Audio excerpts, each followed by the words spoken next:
developing an autonomous vehicle is a very attractive problem to solve because it's hard and it looks solvable. And you know this has been an insight over the last 5 years. It's the last 5% that's killer, right? Yeah. And it's been driving a car for a few decades now and have probably driven 1 million miles. What do I know that I can teach my kids as they're learning to drive? And can a computer learn those things, teach those things in certain ways? Yes, but we know from the recent examples with crews in San Francisco and cones and construction and ambulances and things like that. There's just a lot of edge cases that are hard. Welcome to the Mobility Innovators Podcast. Hello everyone, welcome to another episode of Mobility Innovators Podcast. I'm your host, Jaspal Singh. Mobility Innovator Podcast invite key innovator in the transportation and logistics sector to share their experience and future forecasts. In this episode, we'll be discussing the role of venture capital in mobility space. Today's guest is a general partner of FM Capital. FM Capital is a venture capital firm focuses on technology which are transforming transportation industry. He is responsible for fund leadership, investment strategy, and portfolio management. Prior to setting the fund, he was the president of Zipcar, where he led the company expansion, creating the world's largest car-sharing network. He was also the CEO of Flexcar, a vehicle subscription company, CEO and Chairman of Chrysler Canada, and Managing Director of Summit System, a European technology startup. I'm so happy to welcome Mark Norman, General Partner, FM Capital. Now it's time to listen and learn. Hello, Mark. I'm so happy to have you on the podcast today. And I'm looking forward to our discussion because your experience as an operator and investor, was, I feel, the mobility startup required, somebody who understands the space and also can support in the growth journey. Thank you. It's a privilege to join you today. Really appreciate it. Great. Now, let's start our discussion with your personal journey. And I saw you had such a long professional career. You were the CEO of Daimler Chrysler Canada. And we discussed you were in Windsor, Canada. And it's good to know, like you mentioned, a lot of people don't think Windsor is a part of Canada, but I believe it's very much part of Canada. And later you became the CEO of Flexcar. And in 2007, the company merged with Zipcar and you became the president at Zipcar. The company was later acquired by ACES. So I feel you are like a lucky person. Whenever you join a company, it got acquired by a bigger player. So you had such a good operating experience and managed two big exits. And in 2015, you decided to join First Move, or which is also called FM Capital, as an general partner. So I'm very curious to know, why did you shift your career from operator to investor? And also, can you share some highlight of your professional journey? Like you've seen so many spaces, you see the mobility evolving. What did you see how the mobility space evolved in last 3-4 decades? Yeah, there's a lot there. Thank you. When you think of a career a little bit like a movie, I hope mine is still in production and it's not over yet. And it's just a fascinating industry that continues to change. It's big. We used to say a lot when I was in government relations in Canada about how many jobs get affected by the auto and mobility industry. And at the time, and it's changed a little bit, but I mean, it's about 1 in 6, maybe 1 in 7. And even worldwide, mobility is about 12 or 13% of global GDP. So it's large and it's in transition. Couple questions in there when you ask about highlights. I think back to the movie. There are certainly frames in the movie that are moments in time that are awesome and exciting. I mean, I think ringing the bell on the New York the NASDAQ exchange is a really fun moment and super cool. But at the end of the day, is only a couple hours out of somebody's time. And really, the kind of movie clip or the reel behind that is building great companies. And so that to me is what's really exciting and encouraging and fulfilling in this growing transformative space is building businesses that are making a difference. So then to the question you asked about moving from operator to investor, Yes. We had the privilege of being backed by some of the best VCs on the planet. I mean, specifically, and again, it's maybe arguable, but many would agree.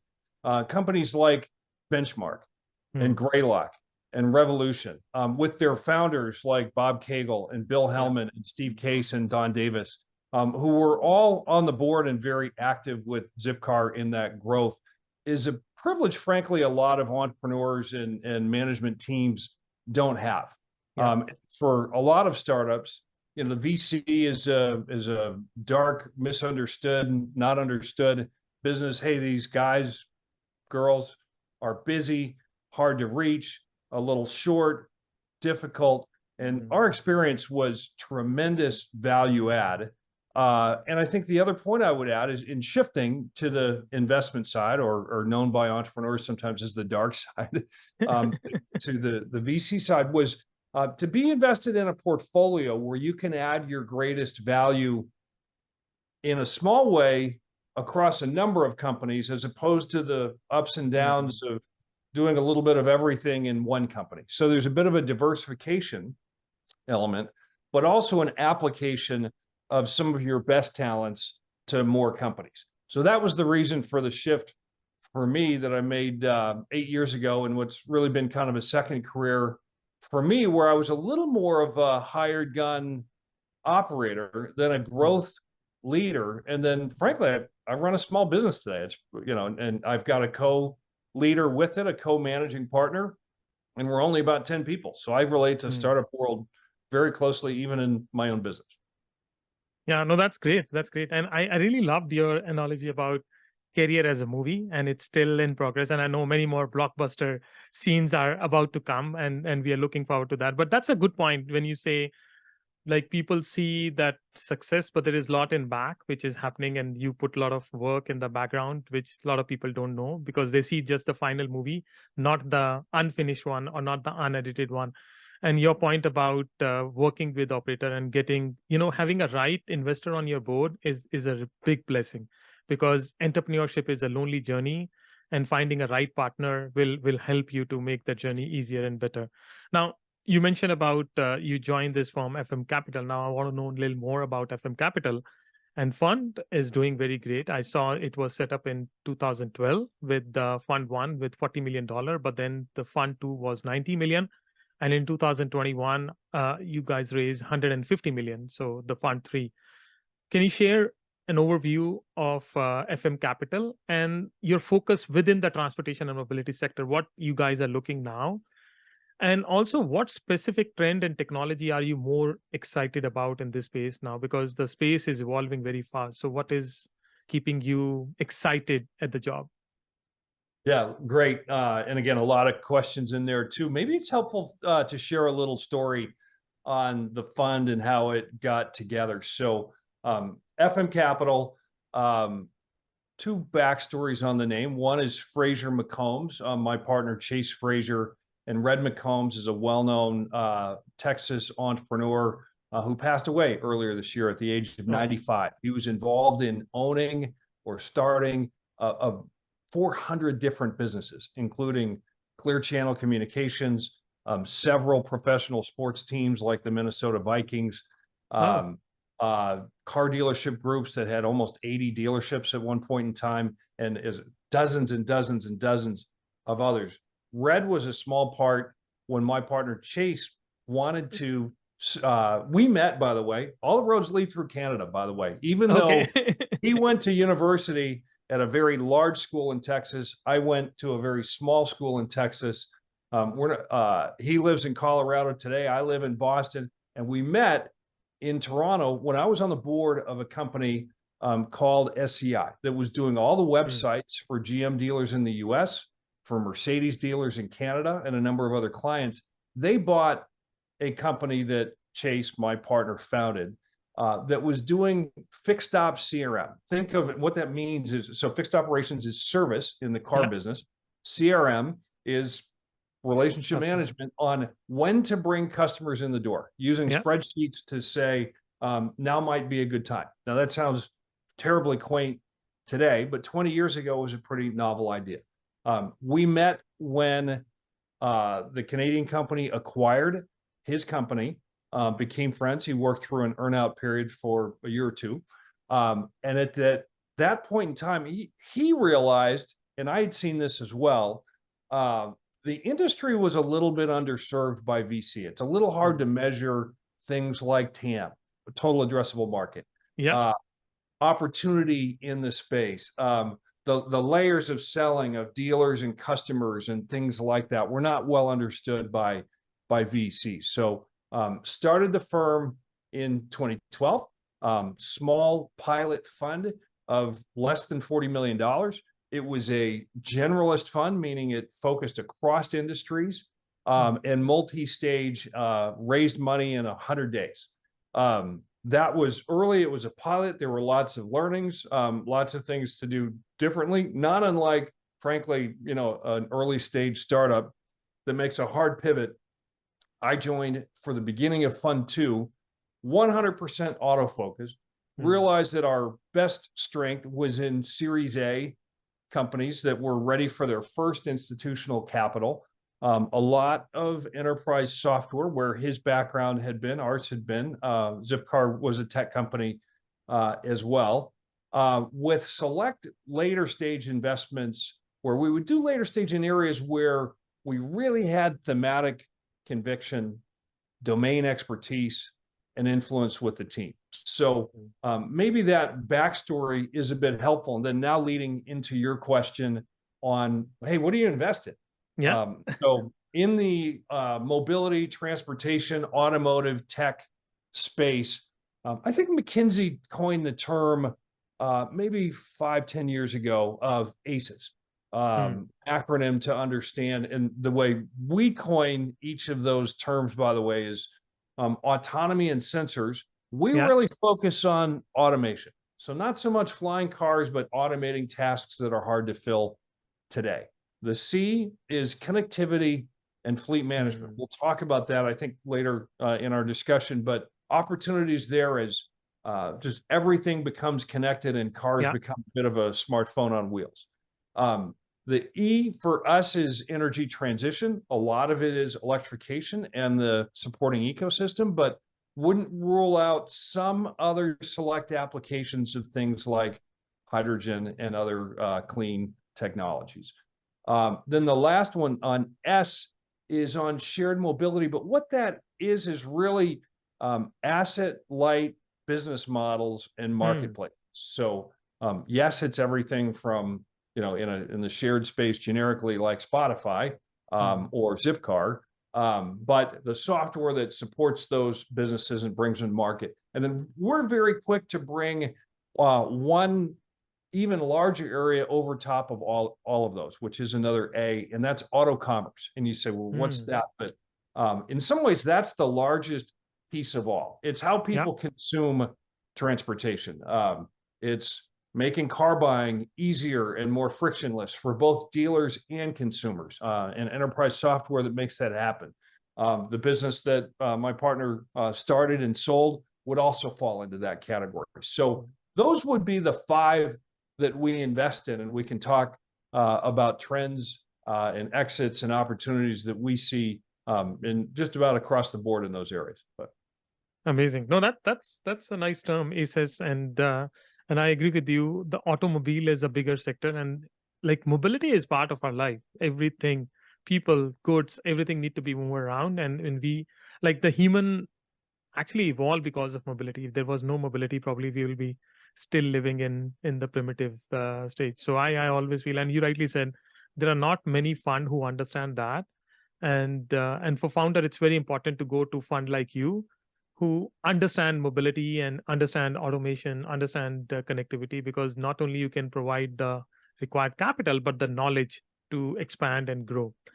Now, you were the CEO of an automobile company, like you mentioned earlier. You were managing Daimler Chrysler.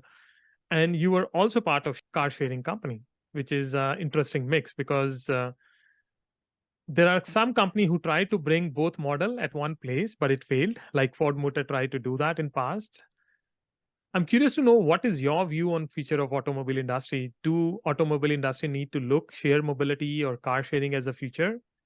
And also, how do you see the future of car dealership? Because if the car company starts selling or providing services directly, why would people need to go to car dealership? Yeah, great question. So There's a few things there. I mean, when you think about it at its core, I mean, certain things like, public transit is a shared mode, or Yep. anything that we ship by air or rail or truck, inevitably is a bit of sharing of a resource that might be government owned and might be privately owned, like rail that's owned by, a certain number of rail companies that update the infrastructure, for example. Yeah. And so to your question, we are seeing some really cool changes in, and there's a lot going on, right? Even with COVID, right? With what happened with public transit ridership and how you felt about, kind of clean personal space, the explosion of micromobility and scooter networks in cities, has sort of was the fastest creation of a unicorn business, and has had a couple cycles that are almost equally quick on the downside as well. So I think to your question at a high level on the opportunity is you can see in each of these areas of technology that we've split them into, and there's clearly a lot of overlap, and there's more changing all the time. We'll talk about some new trends as well today on this call. But technology is moving fast, and I think that means good things for consumers because it's more options, it's less friction, and it's lower cost. We think that's good things for providers. There are certain provisions that lend themselves well to large network operators. So some benefits accrue to scale, not unlike Zipcar, where we used to say when we took Zipcar public that car sharing had very, very low barrier to entry, but a very high barrier to scale. Running those businesses like that efficiently, in that example and many others that we'll talk about, deliver network returns, meaning the network, establishing the network of nodes, partners, parking spaces, things like that, help make the total offering better. It drives word of mouth as well that says, hey, this is reliable wherever you go. And there are a number of businesses like that we think are really exciting. So short answer to the question is, I think it makes me think a little bit of a quote that's often attributed to Bill Gates, but I think it might have been originally coined by Alfred Mayo, who was a NASA consultant back in the 60s. My dad had worked for NASA back then. And he said that people usually overestimate what can be done in the short term. And they usually underestimate what can be done in the long term. And you're nodding because you've heard it before, that sentiment. So it's not new. Alfred may have not even coined it himself. But with all the changes going on in mobility, there's a lot of talk about, hey, there were discussions 3 or 4 years ago about ubiquitous RoboTaxis by 2021. They're not. There's talk about at what rate, certain cities will completely phase out ICE engines. And so a number of these things are at work, but the larger opportunity is things are moving fast to create alternatives that are cleaner, safer, and more efficient. And so back to your question on, is it a personally owned world where you buy from dealers, or is it, a dynamic shuttle model where you've got this, you let technology figure out where the bus goes and it picks you up? The answer is yes to both. Now, if you live in downtown of a large major city, you may have more interest in one of those than the other. And if you live out, in a more rural or less urban environment, you're going to be more dependent on a car. Let's just be honest. And you're going to be super thoughtful about range if it's electric. But the fact that there are more cleaner, safer opportunities is good for everybody. No, that's a great answer. And I agree with you. We heard this quote many times, that overestimating in short term and underestimating long term. But I never thought from the mobility perspective. And what you're saying is absolutely makes sense. Like, a lot of people are cynical about RoboTaxi, and a lot of people are too bullish about RoboTaxi, like it is coming tomorrow. But I think what you said, the truth lies somewhere in the between. Like it will come, probably it not come tomorrow, but at the same time, it is a lot of changes are happening. Now we are seeing in San Francisco and other places where things are happening. So thanks for sharing that perspective. I think sometimes it's important to look at different perspective on things. We know stuff, but we never have a different perspective on stuff. So what you said is absolutely right. The truth lies somewhere in the between. Now, you mentioned you guys are very bullish about connectivity and you are looking startup and investing in that space. And I would say that our mobility sector is evolving very rapidly, and we see a lot of this vehicle to everything, V2X communication, which is going everywhere. We are seeing connecting vehicle. At the same time, we are seeing new technology and new partnership. Now, it's not the automobile company which are driving everything. The consumer electronical company like LG recently unveiled their Omnipod mobile cabin concept, and there are a lot of other companies like Apple is looking to launch, Xiaomi in China, they are looking to launch. So a lot of technology companies are entering into this space. How do you see relationship between this vehicle manufacturer tech company and telecommunication company provider evolve as a vehicle connectivity become a more integrated into automobile ecosystem? And also, I feel like, do you see that we see a big shift in the automobile space because of these technology companies are coming into the picture? So there'll be like the vehicle automobile manufacturer will just become like a hardware provider, and rest all will be done by the technology company. Yeah, great question.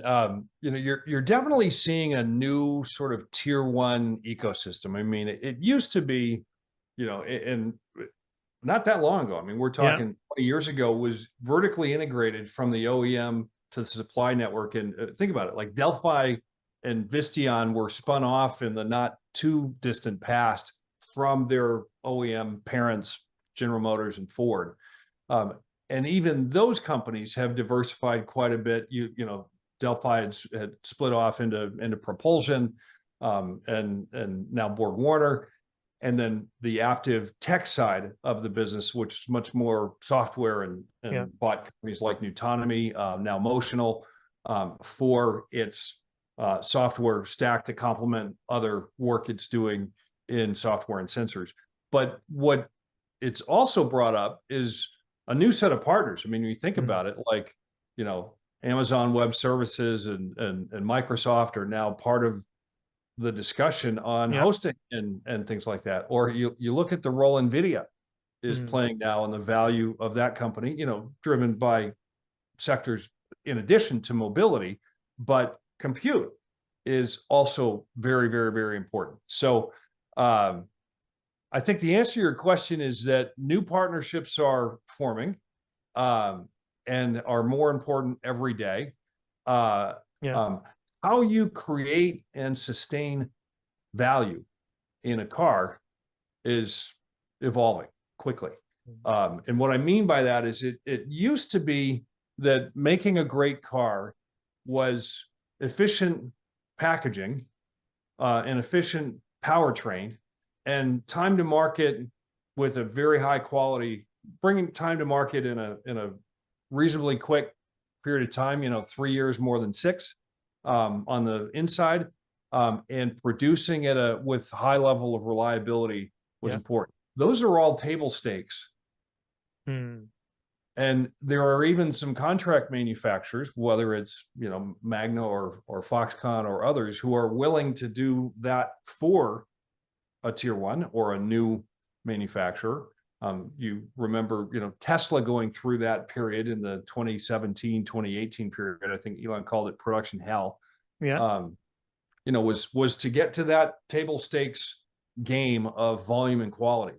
And now, I think you've seen Jim Farley, Ford CEO, made a comment just a few weeks ago on, hey, how much of the stack do we need to control to protect vehicle identity, security, and margins, frankly. And so lots going on there. And maybe the short answer is watch this space. Watch this space. I love your point. And you rightly said, like, a lot of these things are given. Now the value stack is on the technology side.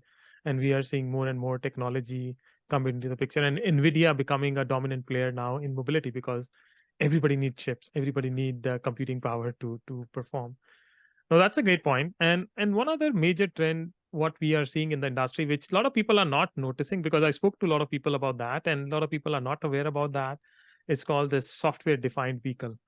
And it's basically mean when the vehicle, the significant portion of their functionality and feature are determined and controlled by the software rather than the traditional hardware component.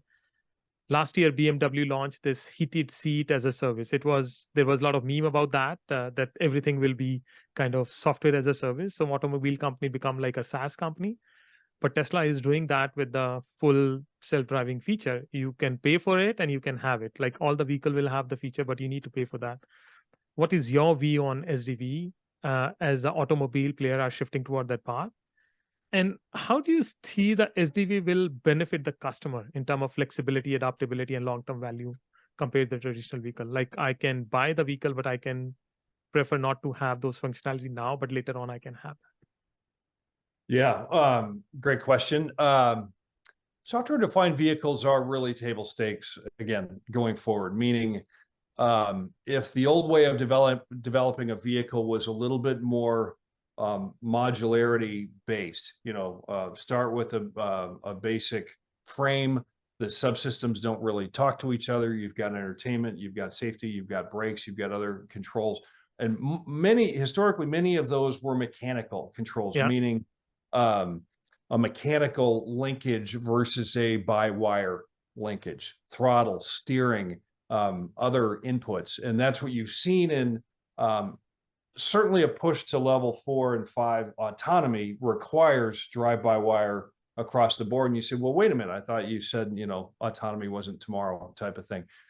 Yes, but with even level 2 and level 3 safety, there's much more. And the larger point is to develop a vehicle that's upgradable, like your smartphone, requires a software-based architecture. So some manufacturers are doing that themselves. We have an investment in a company in Israel called Gardnox that does architecture for vehicle makers and suppliers.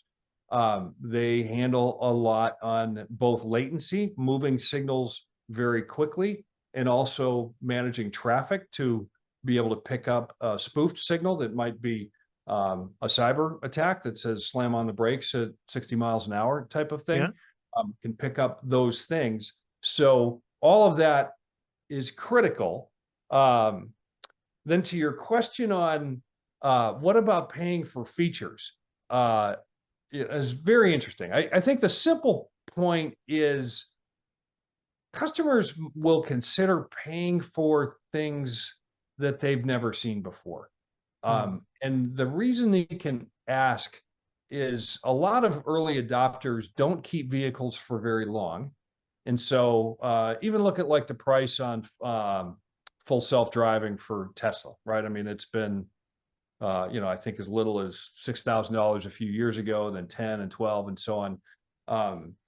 And if somebody doesn't keep a vehicle for very long, say 2 years instead of 6, $12,000 is a giant amount of money. But to flip that to a monthly is something they might consider. And Tesla has been fairly rigid about transferability of those features, and oftentimes not transferring those. But to ask a customer to pay for heated seats that might only have cost a couple $100 on the vehicle price of what's now on average $50,000 US on a new car is absurd, and they've backed off on. But on some new things, we see things like security monitoring, right? More. I bought a Rivian earlier this year, and it has more cameras, and they call it, I think, Gear Guard, which is, to be able to check the campsite. And you've heard stories of, and it's a two-edged sword, by the way, right? With Tesla cameras being used almost like a Ring doorbell. Hey, who's on, pick things up, detect, some perpetrator of a crime, but it also has the unintended consequence of inadvertently spying on you, right? And so who sees that information and with what risks and so on. So there's where there are new features, there's a opportunity for a dialogue on charging for them. Where there are old features that customers are, especially in a luxury car, is usually standard equipment, charging for them is a non-starter. I got your point. No, I think that's very valid. It's like people who love to experiment probably will okay to pay, but if something which is an old feature, you don't want to pay anything extra for that, and you feel that should be part of the vehicle. Yeah, and I think the other point is also upgradability, right? Where and again, that's a bit of I think Tesla's point on full self-driving, and there are advocates and naysayers for sure on the efficacy of that system, but at least the approach of using more customer miles to make the system better and safer stands to reason that, could you keep charging because it keeps improving, which is different than a feature that if you buy a new car every 10 years, you probably won't be very happy about paying for something every month for 120 months if the feature's not improving over that time. Yeah. No, I think that's very important that you see some changes happening in the car, and again, like what you said, the vehicle will become like a table stack, and the technology will be kind of additional feature and bringing that upgradability. There is a lot happening in automobile sector, and I think that's what keep us exciting. The other big change is electrification. We never thought, there used to be electric vehicles centuries back, but it's coming back. There is a big shift now. All the automobile player countries, cities are pushing target that by 2025, 2030, 2040, all vehicles need to be electric. So there is this growing interest in electrification and sustainable transportation. How do you see the future of mobility evolving? Because you work in automobile space, you work in car sharing space, and now you're working as an investor.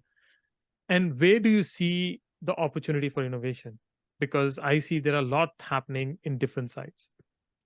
Yeah, so we see innovation opportunities across the ecosystem. And what I mean by that is everything from battery chemistry to both production and supply ecosystem and also charging. Now, the trouble is it's a little bit of a chicken and egg. Let's be honest, the early adopters of EVs tend to have garages. Yeah. Not exclusively so. And again, in urban centers like Toronto and Chicago and Boston and yes, there is, and there are fights being fought in those cities about charging, on street. Can you run a cable across the sidewalk from your flat to your park? Things like that. And all that stuff is beginning to surface as penetration grows. And so, yes, we see great things coming from the battery side of things. We've got an investment in a company called Factorial Energy that's a developer of solid-state batteries that is achieving very high performance numbers in terms of energy density volumetrically for packaging a vehicle, and also by weight.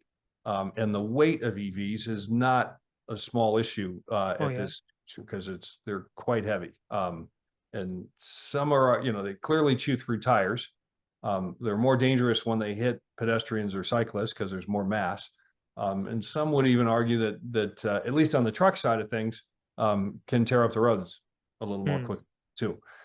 So we are in the early innings. I would say, and again, I think this is public. You've seen some of this from Toyota and maybe to a lesser extent from Ford.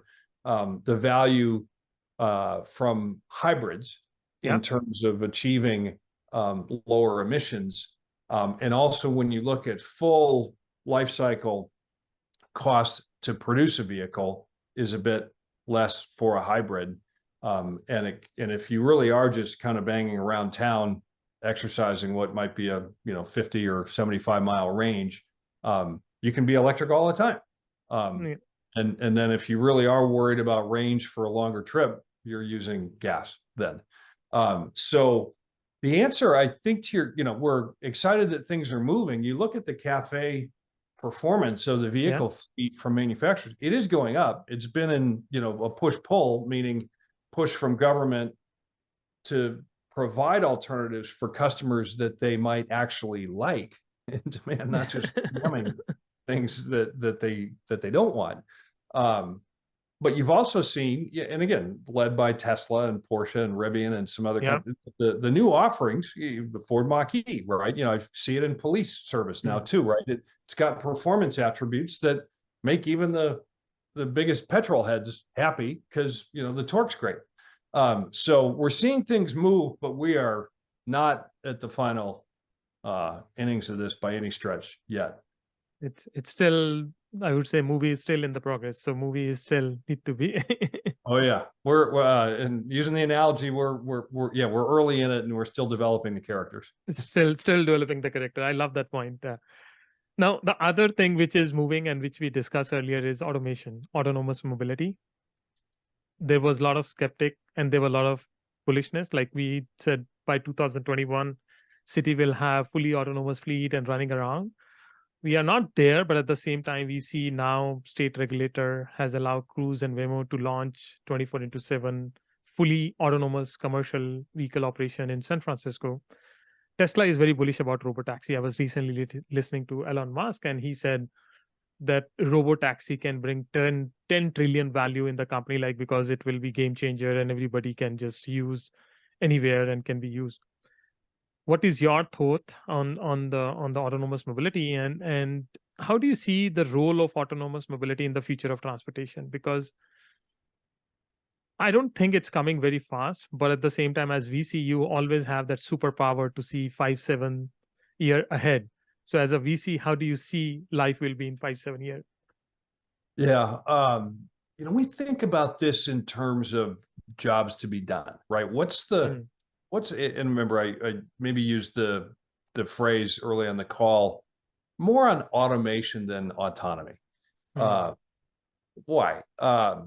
What task are we solving for? And again, again, for all the talk about AI this year, I mean, developing an autonomous vehicle is a very attractive problem to solve because it's hard and it looks solvable. And this has been an insight over the last 5 years. It's the last 5% that's killer, right? Yeah. And it's been driving a car for a few decades now and have probably driven 1 million miles. What do I know that I can teach my kids as they're learning to drive? And can a computer learn those things, teach those things in certain ways? Yes, but we know from the recent examples with Cruise in San Francisco and cones and construction and ambulances and things like that. There's just a lot of edge cases that are hard. So that's the technology problem. Back to your question for entrepreneurs, what's the consumer problem? The thing we deal with a lot is there's a lot of people that are willing to drive for pretty little money. I mean, they're delivering Instacart and DoorDash and doing, ride hailing today for 15, 18, 19 bucks an hour. And I'm not here to say that that's an adequate pay, but I'm just saying people are willing to drive for not that much money. And I think as a society, we've learned that, I drove my daughter to school today. She's 14 years old, and the seat time in the car was valuable to me as well, for somebody who wouldn't talk to me otherwise. Right? So back to the question then is, what are we trying to solve? Is usually, this is where we've landed on goods delivery, to say a few things. Goods move 24/7, not just when they're awake. Goods are not as litigious when they crash. People are, for some good reasons. And frankly, goods drivers tend to be commercial drivers with the CDL license that's a little harder to get. And sometimes, more recently, post-COVID, it's been difficulty hiring drivers of certain classes of vehicles. So to your question, do we see automation of certain of those roles? Absolutely. You see it with automation on certain parts of a lot of flights that you might fly, right? That some ways is better. Now, have they pulled the pilot out? No, for a lot of good reasons. But you can certainly handle certain roles with less fatigue with more automation assist. And so I think we're going to see more of that. So it's focusing on work to be done. But the thing to remember is, what else was that driver doing? Were they loading boxes? Were they moving a dolly? Were they moving at 5 feet, 100 feet? You know, things like that. And so what are the other pieces of the supply chain that also need to be automated if you just pull the driver out? And so those are things I think to solve, and where we're going with some early applications. And yes, we will see RoboTaxis more in controlled repeat routes, not unlike a monorail type of thing, where that's pretty controlled, you know. But if it's, you know, we did a lot of work in the early days of Flexcar with King County Metro in Seattle, who was very proactive and thoughtful about CO2 reduction and about vehicle miles traveled efficiency. And they used a lot of buses to commute where laying rail would have been terribly expensive. And so does autonomy make sense in some of those? Maybe. So that's what we'll see more of, versus, you know, your private driver coming to pick you up for all your daily duties like a chauffeur. No, that and I love this point, because a lot of time I see people look things only from technology point of view, but I love when people say, what is the real problem you're looking to solve? And you need to identify the problem. And what you mentioned about, and that's what I also personally feel, probably the good and logistic will be the first adopter of autonomy, because it's less risky. It's 24/7. You can deliver goods in the night. And I know you guys have invested in Getic, which is this mid-mile travel warehouse to warehouse, and it can be done throughout the day or even in the night. So providing that opportunity or automation is much better than saying the whole world will be autonomous. And your point about driving your kids to school in your own car, you have that captive audience. They will listen to you that time. Otherwise, you will never get a chance to talk to them. That's true. We have another investment like Gatic that's called Outrider that just moves trailers around a terminal yard. Why is that important? Generally private land, generally low speed, you know, less than 12 miles an hour. And same thing, moving goods around, and it's moving trailer. So it's sort of dock door to dock door in what can be a little city of a terminal yard, where hiring those drivers is hard because the skilled ones want to do the longer things or areas where they can get paid more. And just moving trucks around yard might be a little harder to fill. And it's a little boring also. So that job is boring. So it's better to give it to automation. Well, right. And if you're bored, you might be distracted. And if you're distracted, then you're unsafe. And that's that's what happened. Now, other technology innovation, and you mentioned about a little bit about artificial intelligence, generative AI. There is a lot of buzzword. VCs are investing in a big chunk of money in this space. The only different thing I would say compared to generative AI and blockchain is that blockchain, we were still looking for user case.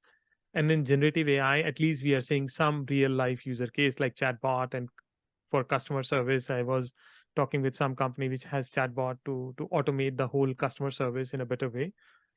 Recently, Mercedes-Benz integrated Chat GPT in their car entertainment system and production process. So we see, like, at least there are some early adopter to see. So what's your views on generative AI, and how do you see it can be part of mobility and logistic ecosystem?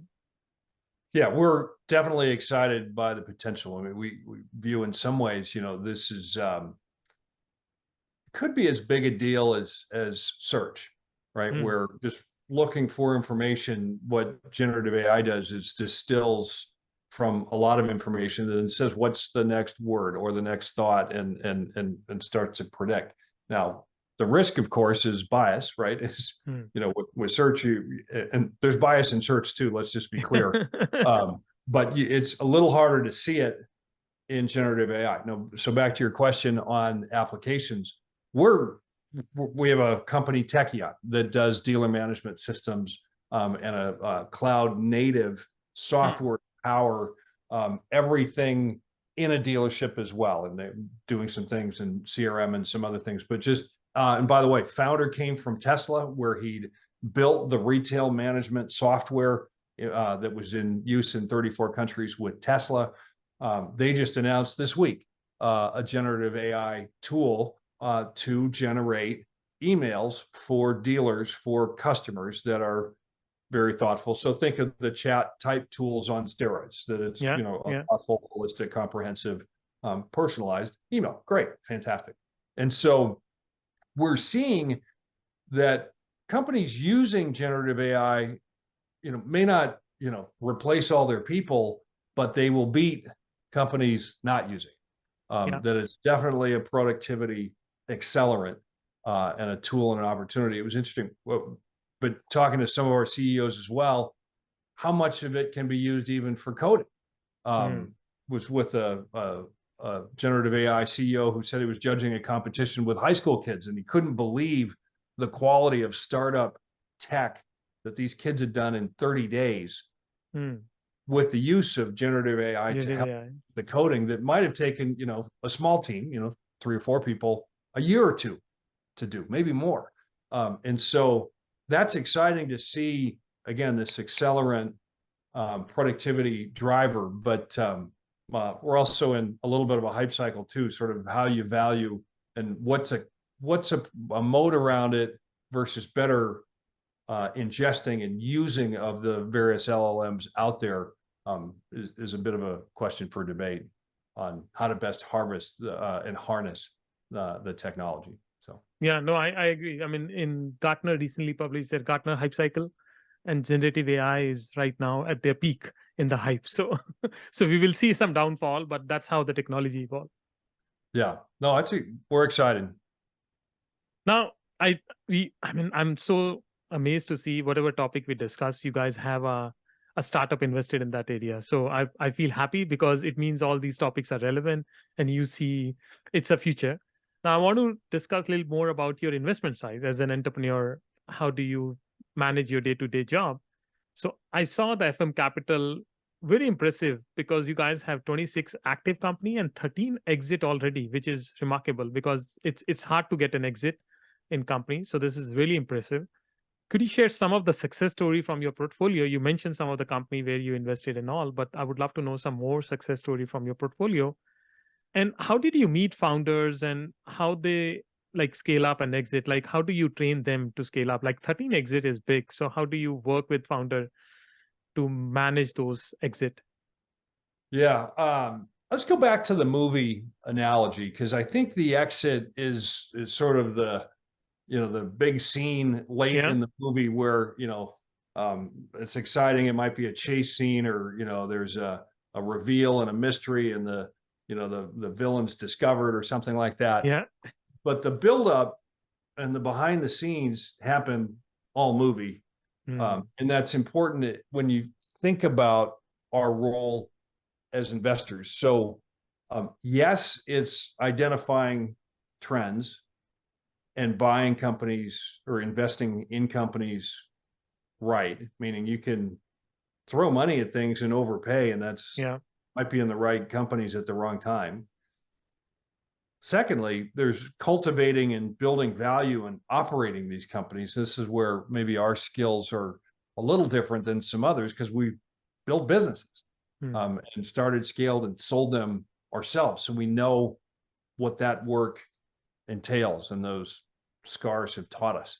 And then thirdly is the exit side of things. And that's a lot on timing and getting the timing right. I think Warren Buffett has said, I've made all my money buying too late and selling too early, tongue in cheek, of course, but not optimizing always for perfect, but for solving for done is better than perfect. We say a lot in our business.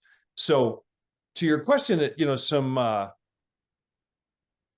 exits that we're excited about, a lot of them aren't household words or household names or logos. There's some unsexy businesses that you've never heard of that are in enterprise software that have built a nice tool, grown a business in a smart way, have been frugal with capital, have made acquisitions in a efficient manner, have invested in sales to grow where they're very clear on what a dollar of sales investment will drive in terms of growth in annual recurring revenue. And those are really exciting, even if they're not very famous. So I'd be remiss if I didn't talk about sort of building value. But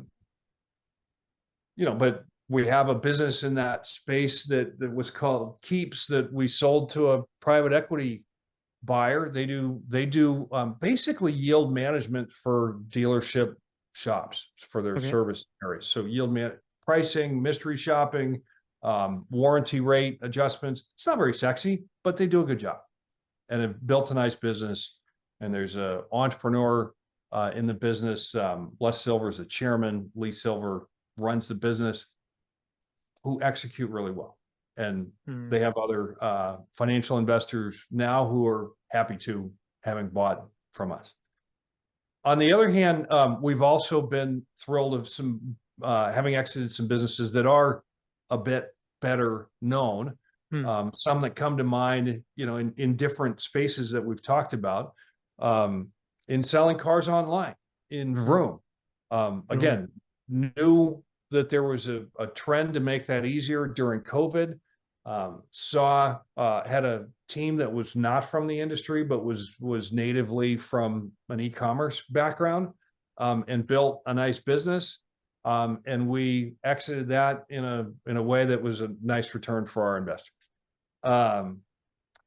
We had another one in ride hailing that was a company called Via. We talked about this dynamic shuttle space. And it's really the software to make the rides more efficient and the routes efficient. Great team, building a great software business around the world. Hasn't gone public, but we sold along the way, and it's been good for us. So there's lots of different shapes and sizes on what we invest in, how we exit, and certainly that big part in the middle, which is sort of how we managed to get there, which we hope we're doing with all the companies we still retain, as well as those that we've exited. We keep in touch, by the way, with those founders. I was texting with one of them, that we exited probably 4 years ago, yesterday. He's in a new startup that's another unicorn. It's not in the mobility space, but I will say, success does tend to beget success with founders in follow-on acts, and then also with referrals for other potential prospective investments.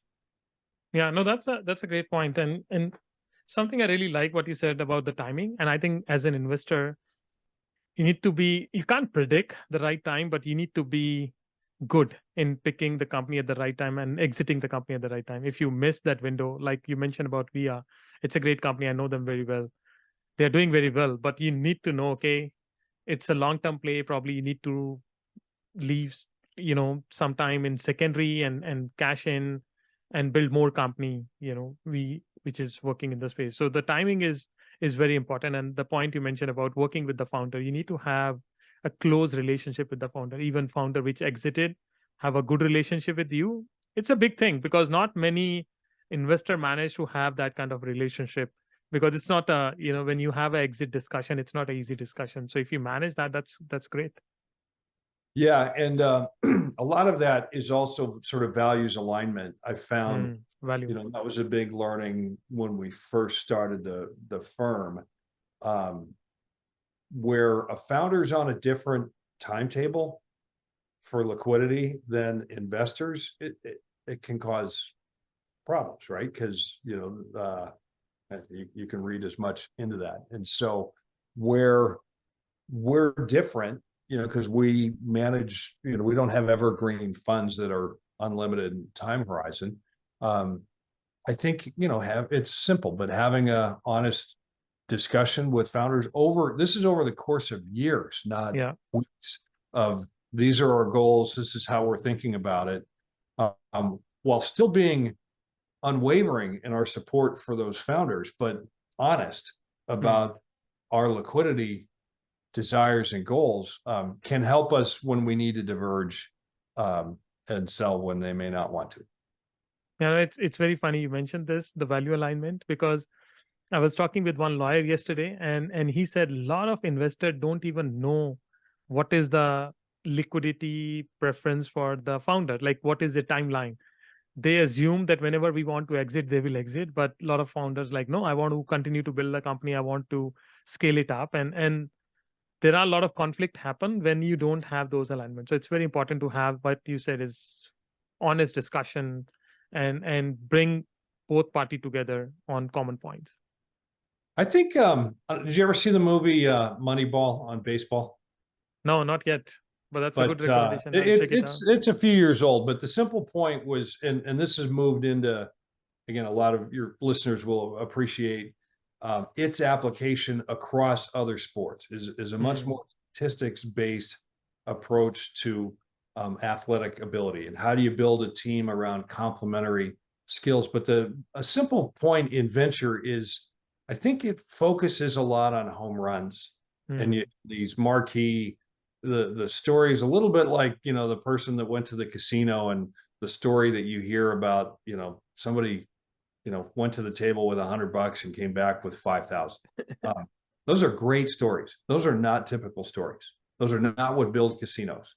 And so for us, and it's a good discussion with entrepreneurs too, we think a lot about on-base percentage, getting using the baseball analogy. So not getting out versus getting a home run. And we do think a lot about scoring. And so, winning's important. It's not just not losing, but you don't have to get it done with slugging and home runs all the time. And so you say, well, how does that relate to an entrepreneur who may not have a portfolio like you do? I've talked to a few of our entrepreneurs about at-bats, though, and to say, some of them think their startup is and that, if I've got something and my paper worth in the investment is worth X today, and if I run it for 10 more years, I could get 10X, and the X is still good, by the way. We sort of say, what if you get 2X and you get 3 more shots, as opposed to running all this to get the 1 to 10? Does that make sense? And so anyway, that's a little bit of detail behind the scenes on some of how portfolios get constructed and how the sausage gets made in venture. But, cash is king for our investors and for startup investors. And so, we love the ideas and we want to change the world, but, if we're not honest with each other about liquidity, it doesn't always end well. Let's put it that way. Yeah. No, that's a great point. Thanks for sharing, Mark, because a lot of time we don't discuss this behind the scene discussion. So thanks for mentioning that, because I think for the founder, it's very important to understand how the VC system work and why they have to be in alignment with VC. The other thing I want to check with you and learn from your experiences, like one of the superpower of investor is to predict future trend correctly and identify the right founder who can achieve that, because it need to be alignment between the product founder or founder product fit. What factor do you consider when you evaluating potential investment in the mobility startup? Like you mentioned, you invested in a company where founder was not from the industry, but they understand e-commerce business. So you still invested in them. Are there any criteria that stand out to you? Like something you see in the founder and you say, okay, this is the one we need to bet on. Yeah, we think a lot about the founder story. What does that mean? Their reason for starting the company is not just a get to know you small talk. But what we're looking for was, what was the moment and the pain point that made them say, I have to do this? And usually where it's born from something personal, a frustrating experience. Look at Uber, for example, right? And let's be honest, like taxi hailing and payment was a pretty humiliating experience for everybody. And if you weren't a pro in Manhattan, like you weren't very good at it. And they drive by, you had to get out in the street, kind of wave, really, make a scene. And you'd always get when you pull out a credit card, when you get to the airport, you get the, oh my God, I don't take credit cards, kind of thing, right? And so I just use that as an example of a pain point. Or in the founders of Zipcar, was, oh my, I'm living in Cambridge, I can barely afford rent. Parking was very difficult, and I didn't need a car that often. And so, but a cab wasn't going to get it done, nor was public transit. So I had to have a car, but just for a few hours. What do I do? And so that moment of like frustration tends to drive the seeds of disruption, or something that needs to be much better. Disruption, as Clay Christensen would say, is usually 10% of the cost, like almost an order of magnitude cheaper of the way things were done before. So that's one. The second point is really a founder who's hungry. It needs to work. And this is where repeat founders are good. They usually have means. Hopefully they made some money on the prior exit, and they're so wired to win. It's not about the money anymore. It's about winning. And so they have a hunger that they've seen and they've satiated, and it's helped them drive, pivot, do what they need to do to make sure that the company gets to viability and they can show value at each. And then maybe the last point is on scalability and repeatability. So it's one thing to just sort of solve something and be hungry to solve it, but we do find founders that can't scale, are maybe good light bulb people, but aren't necessarily good entrepreneurs. And so it's really, being able to, frankly, innovate yourself and change and adapt who you are to run through the scale. Frankly, it's not that different from me and my job. I have to adapt. I'm not running a big organization with a lot of staff, so I got to roll up my sleeves. As our team grows, I've got to hand off more because they're getting better. And, so things like that. So that flexibility and adaptability is important for any growth leader or CEO. So I hope that's helpful and wasn't too obtuse. No, I think this is, I love these points, because a lot of time we just say that only the founder, only the market, only the product, only the problem. But what you said, it's really resonate is the founder story, founder hunger, and scalability and repeatability. Because a lot of time you can create a business, but it's not repeatable, it's not scalable. And what you mentioned, the example of Uber, I work at Uber and I'm like one of their big fan because I travel across the globe. Sometimes you don't need to talk to the driver. You just hit the button, the driver come pick you and drop you. You have no conversation and they don't understand your language, and you don't need to haggle. You don't need to do anything. It's make your life so easy. And I still travel to some country where there is no Uber, like Tel Aviv, still it's not there. And you have those problems. You need to negotiate. You need to set the price. They don't accept credit card, like you mentioned. It's still those problems exist. So yeah, sometimes we don't realize how the life can be easier with these products, and it just come from the founder stories and founder experience to build that. So that's a great point. I really love these an angle. Now, the job is VC is also very hard because, like you mentioned, you work in a small team. Things are changing, things are evolving. So you always need to be on the run and keep learning. And you need to really find out what's happening in the market, what is the new player coming up, what is the new trend coming up. How do you find out? Because you need to keep learning. And so I want to understand, how do you update yourself in the market? Like, what do you read? How do you analyze the market trend? And how do you find out if this idea is a market disruptor or just a fad? Because there is a lot of noise in the market, a lot of new technologies are coming up.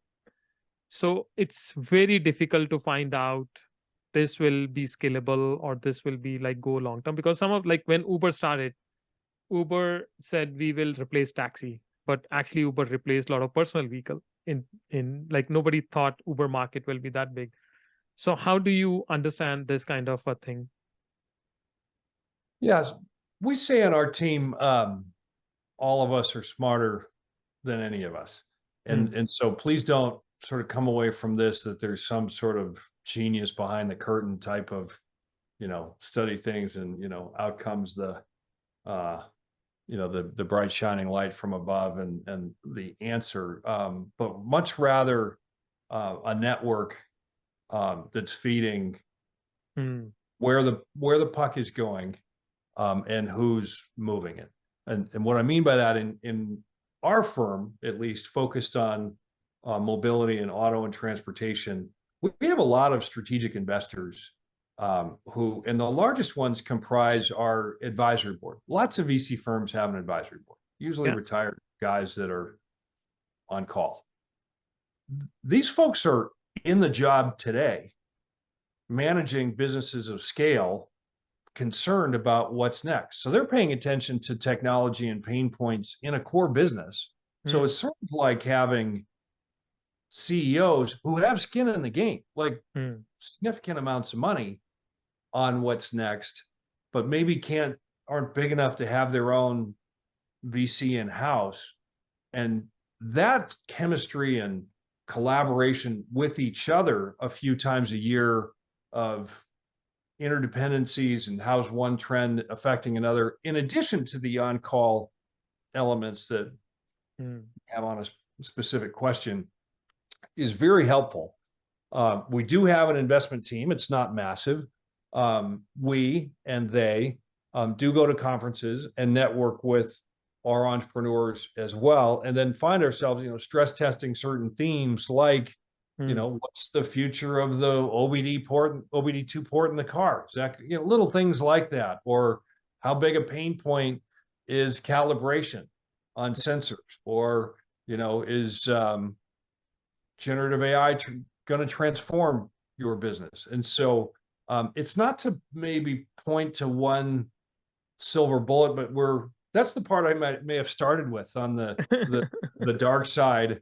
A lot of again, my early experience was they're hard to reach because they're constantly, meeting new people and having to digest new ideas quickly, whether it's an entrepreneur, a conference, a potential buyer for a company, things like that. And so it's a lot of micro interactions, but the sum of all that really does help us, kind of create almost like a heat map of opportunity that says, look, these are growing trends. They're not always investable, and we're not always right. But where we can sharpen on, where does maybe B+ strategy meet with an A+ execution and drive a nice return. Okay. I'd say our firm isn't necessarily one that's going to have a 100xer, because we're catching stuff as it goes out for commercialization and scale. So we're not seed investors, but we also don't have the mortality of a lot of seed investors. We don't have nearly as many zeros as most VC funds. It's frankly more like PE. And so we're really growth oriented. So I hope I answered your question, but maybe we're a little different from some other. No, it's a great point what you mentioned about the micro interaction, and some of those micro interaction give you better knowledge. So you have to keep talking to people in the space, and actually people who are in the ring, not people who are outside or used to play. Now they are sitting outside, but actually people who are in the ring, they can give you better tactics and strategy.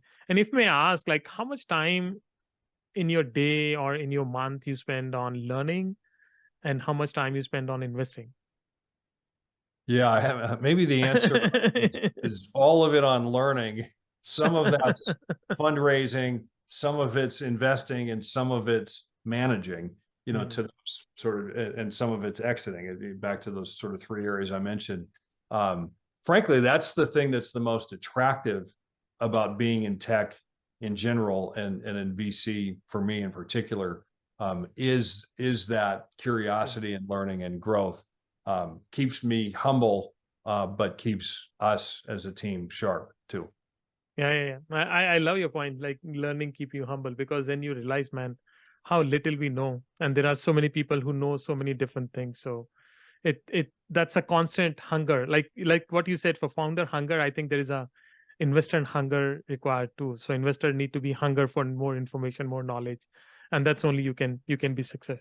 No, thanks for sharing that, Mark. I mean, some of these points are great and very unique. What you said about you think more like a PE rather than VC. So that's why you managed to have 13 exit, which other fund couldn't able to do with so many small number of portfolio. Now, this is my last question. And basically, you said you are investing in a growth stage company or Series A, but what advice would you give it to the early stage mobility entrepreneur who are seeking investment from venture capital firm like FM Capital and all, but journal, like what thing they should remember when they are going to VC to raise fund? Yeah, I think my simple advice, and it's simple to say, I acknowledge that it might be a little hard to deliver, but the simple advice is build it right.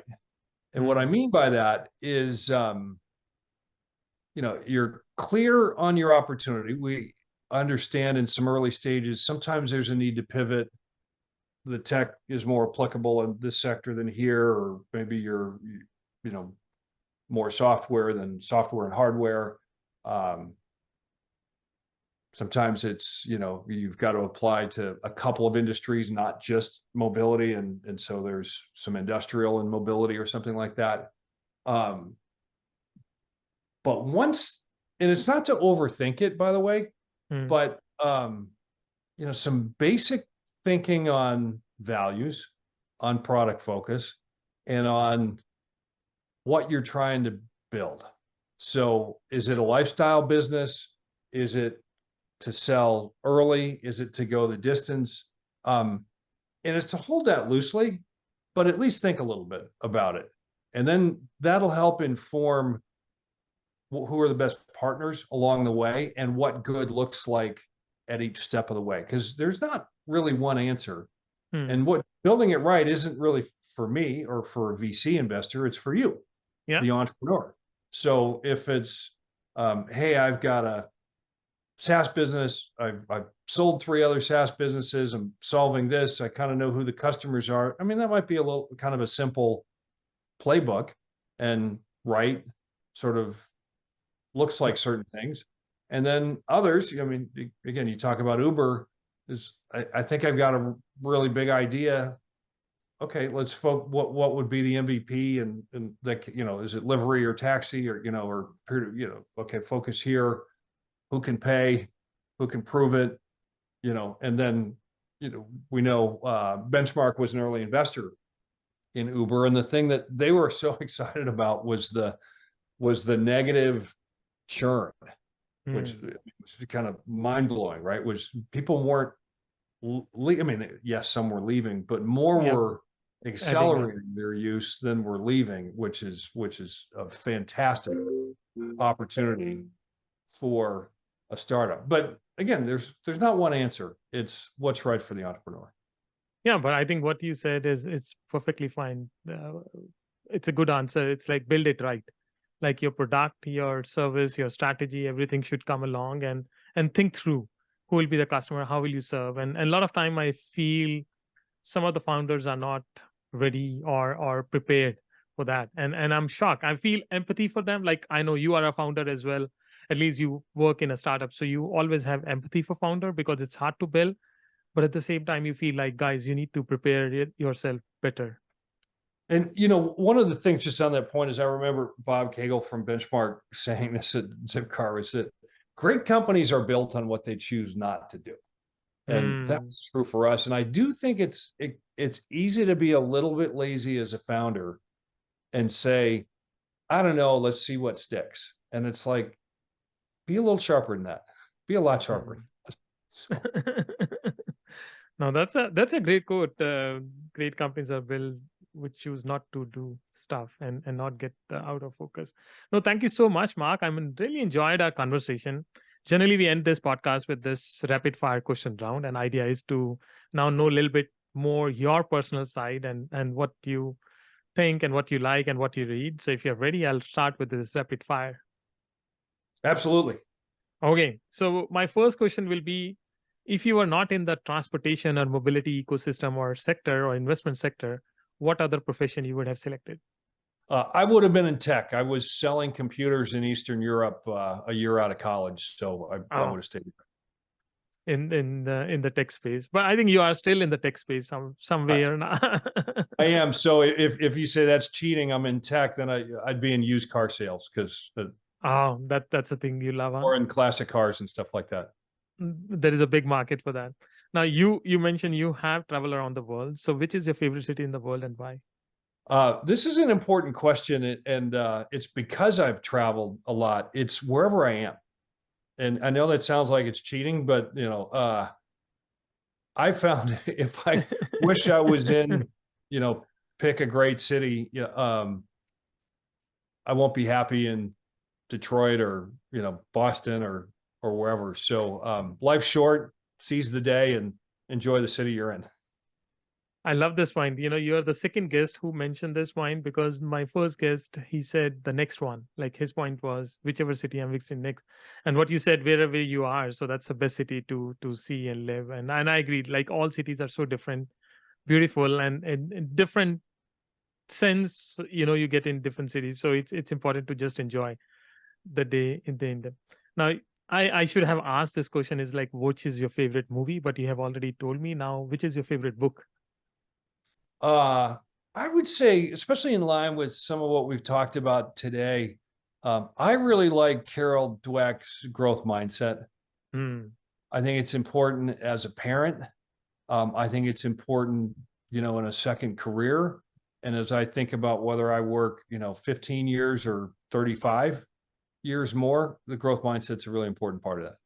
Yeah, I think it's important for life as well, because the way COVID has impacted everybody's mental health. So that growth mindset is required, because that give you hope, that give you prospect to do something different every day. So thanks for sharing that. That's a nice thing. Now, you have such a long career at the leadership position now as an investor in some other places. What one thing do you wish you should have learned early in life? I think this is simple. I think this is important for me and for anyone, is learn to say thank you. It's not hard. Yeah. We don't do that quite often. Not to everybody. Sometimes anyway.